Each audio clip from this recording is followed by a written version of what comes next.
Hey there.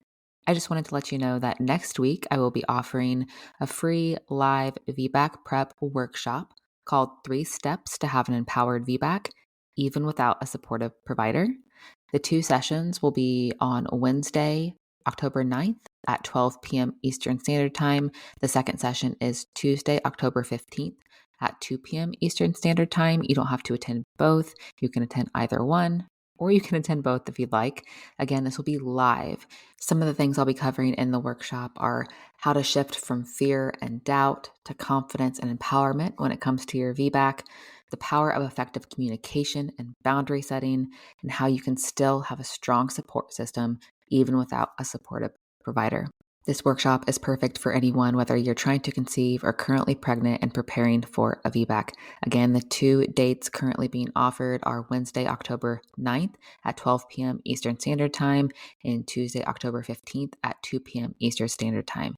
If you want to find out more and register for one of the workshop dates, please go to thehannahgill.com/workshop. Hey there, I hope you're having a great day so far. I have a very quick episode for you today, and it's going to cover a topic that I feel I have a very different opinion on than the majority of other birth workers or moms or people in the birth space. And it's on the topic of whether or not you should stay with the provider who did your C-section for your VBAC. And like I said, I think I have a different opinion than most people on this. So let's get right into it. I'm Hannah Gill, and this is Motherhood Flow.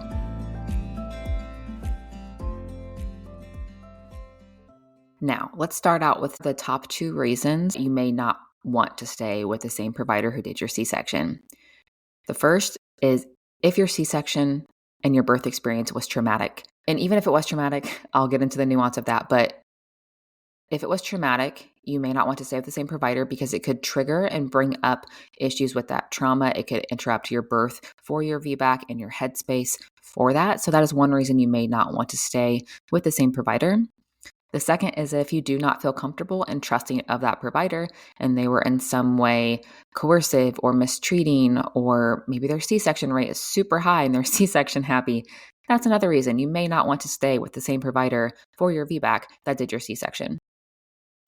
Now, I do want to say I did stay with the same OBGYN who did my C-section because I had full confidence and trust in her, and she had no hesitations about me having a VBAC. Because I heard that you should not stay with the same provider that did your C-section, I looked at other options. I interviewed other providers. I looked at home births and different hospitals and midwives and all of this. And logistically, it just didn't work out for me to change my provider. And I didn't feel comfortable with some of the other providers and where they were located, that type of thing. So I stayed with my same OBGYN. And if I had listened to the majority of people online, that would have been a no-no. I would have been very unlikely to have my VBAC if that were to happen. But I just want to say, you can stay with the same provider who did your C-section. Just because you had a C-section with that provider does not mean that they are C-section happy or that they are not VBAC supportive. It could have just been the circumstances surrounding your C-section that C-section was truly needed, or even if it was unnecessary, how I felt mine was, it wasn't my provider's fault. It was like a mixture of things that happened logistically and a lack of knowledge and education and just a lot of things. It's very nuanced. It's a very gray area. So I had 100% confidence in my OBGYN to support me in a VBAC because my first conversation I had with her about it, she was like, well, yeah, you can have a VBAC. That's not even a concern or an issue. I 100% felt confident with her. And even though my C-section was traumatic, none of that trauma came directly from my provider. And I even birthed in the same hospital. So for me personally, and this may not be the same for other people, but the trauma issue was not like concerning to me. So I didn't feel that would be brought up again. I did a lot of healing between my C-section and my VBAC. And again, I knew that even birthing in the same hospital, that I had complete trust in my provider and that she respected me and my decisions. So I did not see that as an issue. So just because that specific provider performed your C-section does not mean that they are C-section happy, or maybe their C-section rates are not even that high, but ultimately you ended up with a C-section. So if you're wanting to stay with the same provider Just make sure they are the right fit for you and the right fit for a VBAC, and that they actually are VBAC supportive. And there is no reason that you shouldn't be able to have a VBAC with them if they are. If you feel super confident in them and changing providers would stress you out more, and that they are supportive for your VBAC, then there's no reason you cannot stay with the same provider who did your C-section. Now, if you're unsure about whether or not your provider is actually supportive and you're hesitant, I just released a quiz called Is Your Provider VBAC Supportive? And you can go on there and take that to get an idea of where your provider may fall on the spectrum of not supportive to supportive.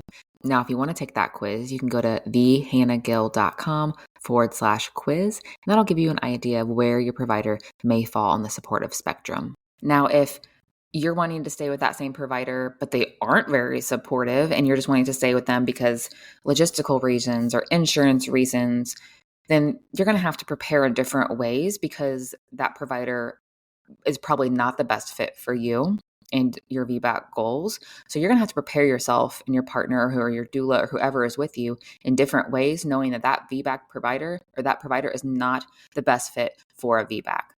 So yes, if you're going to stay with the same provider, but they are not supportive, then just be aware that you're going to have to prepare a lot differently, and you may have to advocate and fight for what you're wanting. But again, it boils down to, this is such a gray and nuanced area. So don't automatically think and make a rash decision that, oh, I cannot be with the same provider that did my C-section. Because in the end, like in my scenario, even though my OB was not the one on call, it was some random OB I had never met, even then, staying with the same provider for me turned out to be the best decision I could have made. So if you are feeling just stressed and worried about staying with the same provider because you feel really good about them and how they're offering their support to you and their support of a VBAC, but you keep hearing like, oh, but I shouldn't be with the same provider. Now I need to switch to a different hospital or a different doctor or a different midwife or whatever it may be. Just know that you can stay with the same provider. Just make sure they are aligned with you and your goals and that they are supportive. All right, that's it for today's episode.